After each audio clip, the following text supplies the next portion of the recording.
uzothi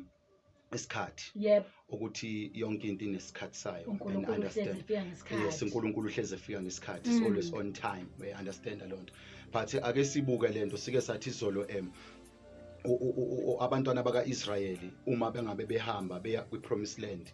bafike bengakafiki kwi-promised land batsheliwe ngoju ngezwe elivame uju yabo lithi elivame uju izwe abatshelwe lona so ngamamazi batshelwe ngobuhle bezwe kodwa endleleni ngoba le ndlela bekade beholo uNkulunkulu endleleni langavezwa uju akabahamba bebonana noju endleleni bahlanganene ne-dry land indawo engenamanzi baba thirsty uyabona basafarisha endleleni bahlangabezana nani nolwandle olubovu endleleni bahlangabezana nezinyoka zabashaya uyabona ukuthi indlela kaNkulunkulu idinga ukubekezela esikhathini sayo ngize ngathi izolo uma ungena eMcDonald's ungakayi efasteleni but ubusulandela amabhodi kwi-drive through ukuthi okay nanka amabheka la ngiyawalandela yabo so indlela kaNkulunkulu ayifani nendlela yabantu we understand a lot but namhlanje ngisazophinda ngizosho kumlaleli ngizothi yonke into inesikhathi sayo sometimes kuyenzeka empilweni uthola ukuthi endlovukazi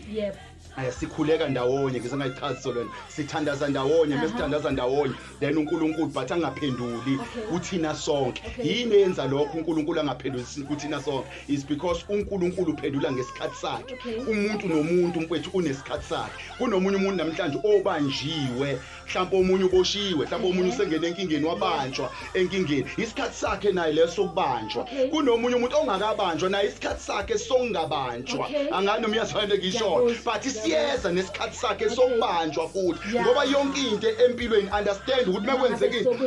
noma besokuhle noma besokubi kodwa isikhathi angani mezwane ngisho so lo ngakabanjwa siyeza nesikhathi sakhe sokubanjwa kodwa ngeke ngithi mina jabula ke uma sewubanjiwe kunalo ongakabanjwa ubokhala mongakabanjwa ngoba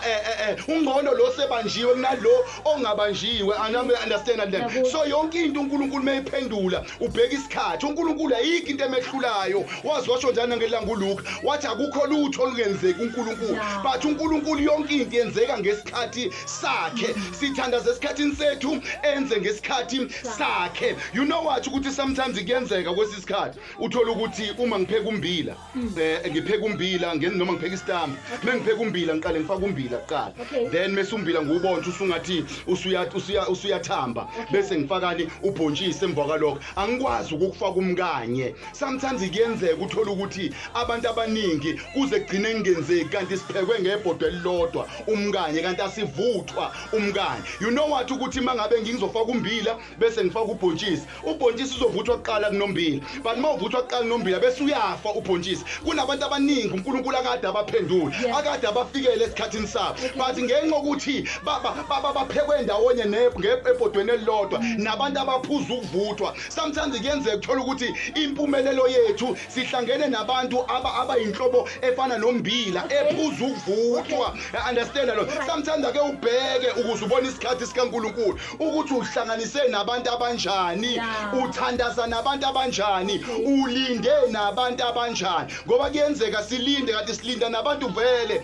othola ukuthi sometimes solinda silinda ukuthi hayi guys ake siphumeni ngo half past kanti mina ngiyazazi ukuthi speed sami angikho faster than bona baqale bona ukuthi mina mengiphuma half past ngizokwazi ukugijima kanti mina ngikwazi ukugijima sometimes sikhala ngokuthi uNkulunkulu akasiphendulanga esikhathini sakhe kanti uNkulunkulu sesiphendulile esikhathini sakhe but iproblem sikhampane nabantu abarongi sizimixe nabantu ongamele sizimixe nabo